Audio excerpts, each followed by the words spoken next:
কার একটা মেসেজ পাওয়ার জন্য অর্ধরাত পর্যন্ত জেগে থাকা, একটি বার্তার কণ্ঠ শোনার জন্য মনের হাজারো ব্যাকুলতা, একটি রিপ্লাইয়ের আশায় সারা রাত জেগে থাকা।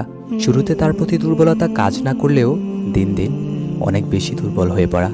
তার প্রতি এতটা দুর্বল যে তার কোনো খবর না পেলে অস্থির হয়ে যাওয়া, যে অস্থিরতা কাউকে বোঝাবার নয়, তাকে হারানোর ভয়ে চোখের অঝরে অশ্রু ঝরে পড়া। কিন্তু আজ তার কাছে আপনার এই সব কিছু তুচ্ছ আর নগণ্য। আপনার সব কিছুই এখন তার কাছে পাগলামো। খুব চেষ্টা করলেন তাকে হালালভাবে পাওয়ার, কিন্তু অবশেষে কোনোভাবেই সে আপনার হলো না। বুকের মাঝে হাজারটা কষ্ট জমা রেখে আপনি চুপ হয়ে গেলেন। কেন এমন করলো সে?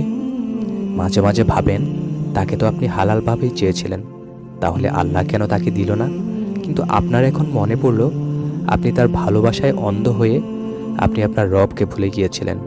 আপনি ভুলে গেছেন আপনার মহান রব কতটা দয়ালু। আপনি এত বড় একটা পাপে জড়িত থাকার পরও আপনার রব আপনাকে ধ্বংস করে দেননি, আপনাকে ছেড়ে দেননি, অপমানিত করেননি। তিনি আপনাকে ভালোবাসেন বিদায় তিনি আপনাকে বাঁচার সুযোগ করে দিয়েছেন। কষ্ট নামক নিয়ামত দিয়ে আপনাকে সিজদা করার সুযোগ করে দিয়েছেন। সে আপনার জন্য অকল্যাণ বিদায় তাকে আপনার থেকে দূরে সরিয়ে এনেছেন। আবারও তিনি মনে করিয়ে দিয়েছেন আপনাকে, আমার বান্দা, ভেঙে পড়ো না, নিরাশ হইও না। শীঘ্রই তোমার রব তোমাকে এত দিবেন যে তুমি খুশি হয়ে যাবে।